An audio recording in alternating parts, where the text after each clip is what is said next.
Eastern Produce Kenya Limited, EPK, ni kampuni ya kilimo inayojihusisha na uzalishaji wa majani chai, vilevile ikisaidia ukuaji endelevu. Jina langu ni Jane, nafanya kazi EPK.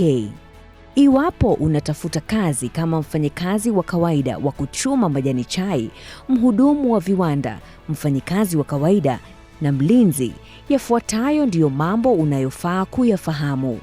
Tuna kamati maalum ya kuajiri wafanyikazi ambayo lengo lake ni kufanya maamuzi ya uajiri kwa njia ya haki na usawa, kwa kuzingatia uwezo wa mhusika na viashiria vya utendaji kazi.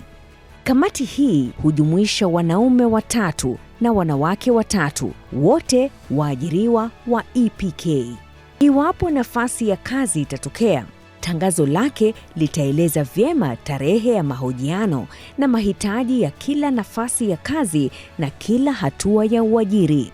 Ni lazima ubebe stakabadhi zifuatazo wakati wa mahojiano: kitambulisho cha kitaifa, tamko la maslahi ya kifamilia. Sera ya kampuni ni kutokuajiri watu wanaotoka familia moja na wasimamizi au manyapara wanaofanya kazi katika eneo husika. NSSF, SHA, KRA PIN, nambari ya utambulisho wa mlipaji kodi, akaunti ya benki, cheti cha nidhamu njema. Utahojiwa na kupewa alama na kamati maalum ya uajiri. Ili kupita, unahitajika kupata 60% ya alama zote iwapo uliwahi kupewa kazi awali na 50% iwapo wewe ni mwajiriwa mpya. Iwapo waombaji kazi waliohitimu ni zaidi ya nafasi za kazi zilizopo, basi uteuzi wa mwisho utafanywa kwa kufuata alama walizopata kuanzia aliyepata alama za juu zaidi. Katika hali ambapo waliowasilisha maombi ya kazi ni wengi mno, uteuzi utafanywa kwa njia ya bahati nasibu. Majina ya waliofaulu yatatangazwa katika ubao wa matangazo wa kampuni katika muda wa siku 3 rasmi za kazi baada ya mahojiano kufanywa.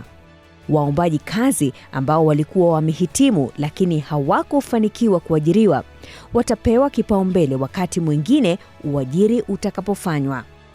Kampuni itahifadhi karatasi zilizotumiwa wakati wa mahojiano kwa muda wa mwaka mmoja kabla ya kuziharibu. EPK inajitahidi kuwa na mazingira ya kazi yasiyokuwa na ubaguzi na vitendo visivyo vya haki kwenye kazi.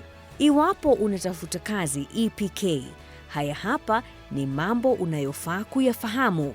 Ni lazima upige ripoti iwapo umeombwa kuhusika kimapenzi au kutoa pesa ili upewe kazi. Nambari yetu isiyotozwa pesa zozote ni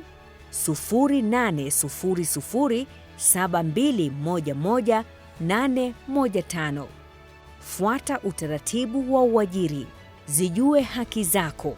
Wafanyikazi wote wana haki sawa za uajiri bila kujali jinsia, asili yao kikabila, hali ya ndoa na wanachama katika chama cha wafanyikazi.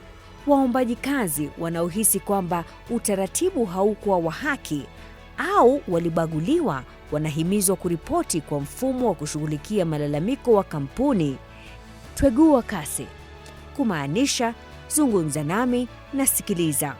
Ripoti zinaweza kuwasilishwa kwa siri bila utambulisho. Malalamishi yote yatashughulikiwa. Iwapo nambari za mawasiliano zitawasilishwa, tutakueleza kuhusu taratibu za uchunguzi na kuomba idhini yako kabla kuendelea. Ni haki yako kukataa kutoa idhini ya uchunguzi, na pia ni haki yako kusisitiza usitambulishwe. Hakuna hatua zitachukuliwa dhidi yako. Kisasi cha aina yoyote ni kinyume na sera zetu. Usiyafanye haya. Usilipe pesa zozote katika hatua yoyote ya uajiri, na usikubali shinikizo zozote za kimapenzi eti ndio upewe kazi.